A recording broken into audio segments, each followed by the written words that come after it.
I'd like to introduce Addo, who is actually the CEO and co-founder of Rubicon MD. Unfortunately, Gil couldn't join us live, but he did have a fireside chat pre-recorded that we'll be playing now. Thank you for having me. I appreciate the opportunity to come back. You can talk a little bit about it, but this is where it all started for us. So tell us a bit more about kind of what went into, or how did you approach coming into a hackathon to begin with? What was your initial motivation, and kind of describe a little bit of your experience through that initial lens?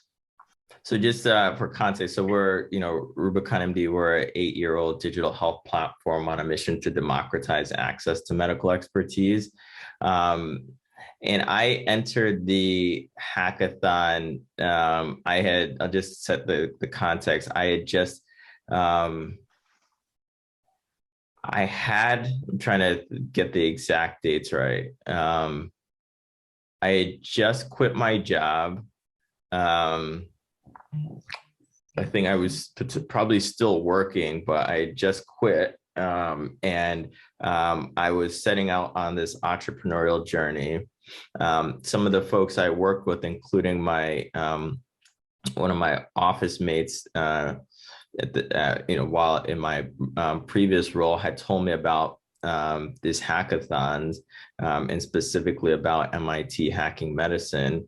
And they basically said, if you need to find people to collaborate on this with you, this is a great place to go and launch and to build partnerships with folks who could potentially help you get this off the ground.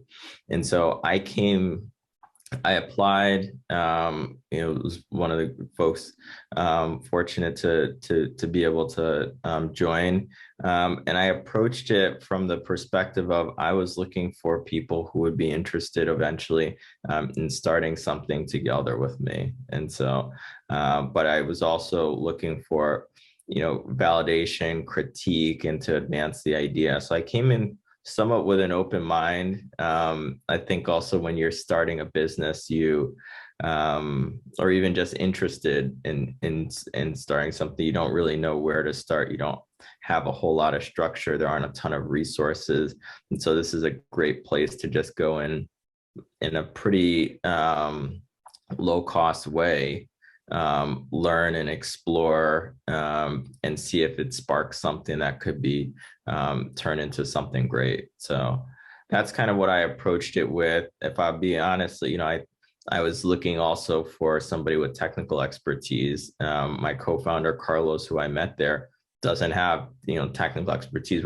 We're both biomedical engineers, but neither one of us, really can code. And so it turned out to be a blessing, because what we're building is actually a business model innovation. And so solving for that and having his unique operational mindset around actually really, how do you hack something to get it to the next stage, turned out to be exactly what the business needed. And we were, pretty shared set of values and principles. And so it ended up being the perfect co-founder marriage there. But that's what I came in for initially, was thinking, I need a CTO to be able to build this to the next stage. And tell us more about the hackathon experience itself. It's such a concentrated period of just focus. How much can you get done to validate and to prove or disprove hypotheses.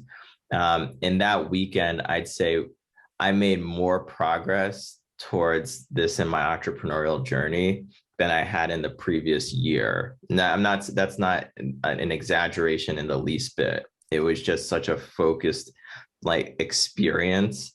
I came in with a loose sense of the problem that we wanted to solve around enhancing access to specialty expertise, and an idea for how to solve it that I'd been noodling on for, at that point, about a year. But to be able to work with really, really smart people, go out in the field, and I can speak to, what the experience was at the first hackathon. We ended up doing 2 more hackathons after that to really advance the idea in the business. But at that first hackathon, we were able to get several people with different expertise together, put together an MVP prototype, actually go out to clinics and get feedback on it.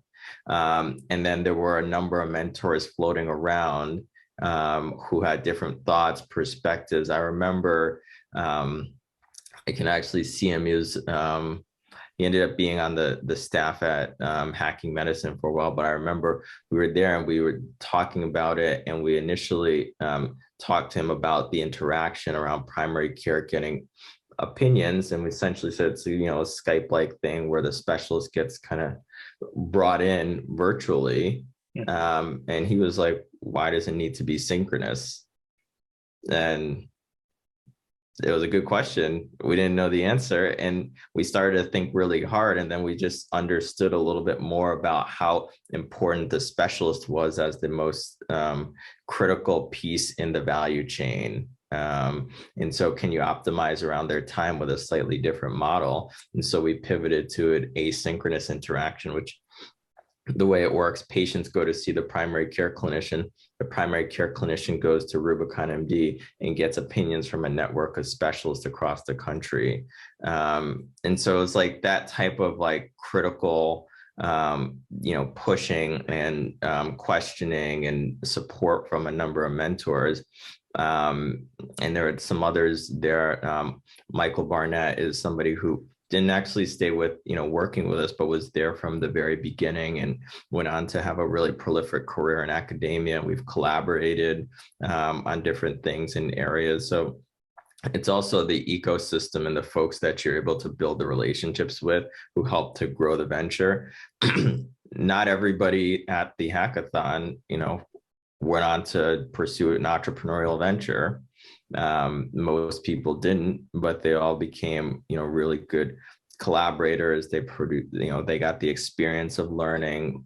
They became part of the network that we've tapped for the business. And it's all been part of this broader ecosystem around innovation. So we've done, I've been to events and supported where nothing came out of it, but it was a really great, like, you disproved a theory on something that could have been great. And now obviously we built a really big business around something that we knew was a real problem, and we were able to navigate some of the twists and turns by getting this accelerated kind of prototype and view. And like I said, I made as much progress in a weekend as I had in the previous year. And so you can really build a business like actually through a weekend and a hackathon. And we now have taken the same approach, and at Rubicon MD, we have some like hackathons that we build in when we need to,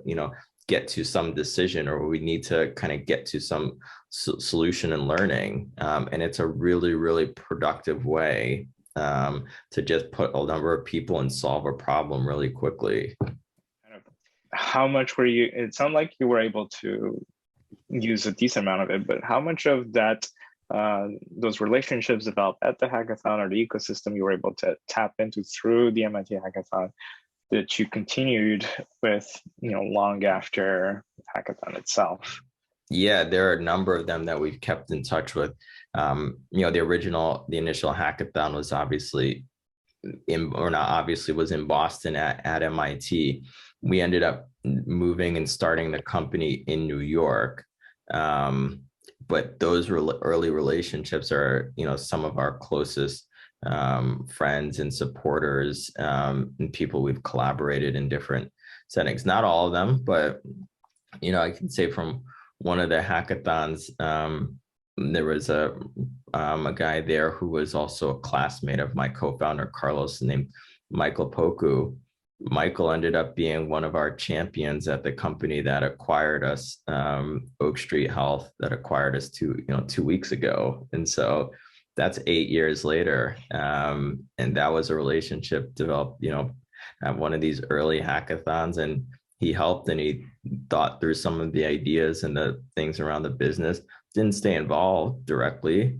We would have loved to keep him, but went on to do some great things. But like I said, has been a huge champion, a huge supporter, and to some extent one of the people that helped create incredible value for us near the end. And I think there's a number of other people that I could point to, like that I mentioned, Michael Barnett, who's become a huge champion of the e-consult space and published a number of things in literature. And then there are people who've been less, more loosely involved. Leslie Solomon. There are people who've just turned into clients of ours. Zen has remained a champion, and doesn't miss an opportunity to tout Rubicon MD and remind people that where we started. So it's been, I'd say the ecosystem is as important, and I could keep going on and on, with a number of people who were really early, who helped support. I think Andrea as well. So anyway, the ecosystem is as important as the actual service and offering, because you will build and accelerate things very quickly in a short period of time. But you will then need to take that and go and figure out, how do you get this to the next step in the next stage? And so the people, not just the mentors, but the people that are there at the hackathon with you, become that community to help enable this, regardless of whether or not they stay directly involved, especially if you want to turn this into a big business, which was always my aspiration.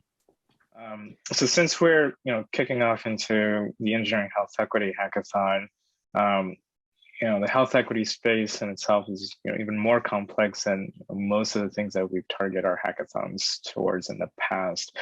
Hackathons tend to also produce more technologically oriented types of solutions, and the issue of the digital divide in terms of access to especially under served areas and populations.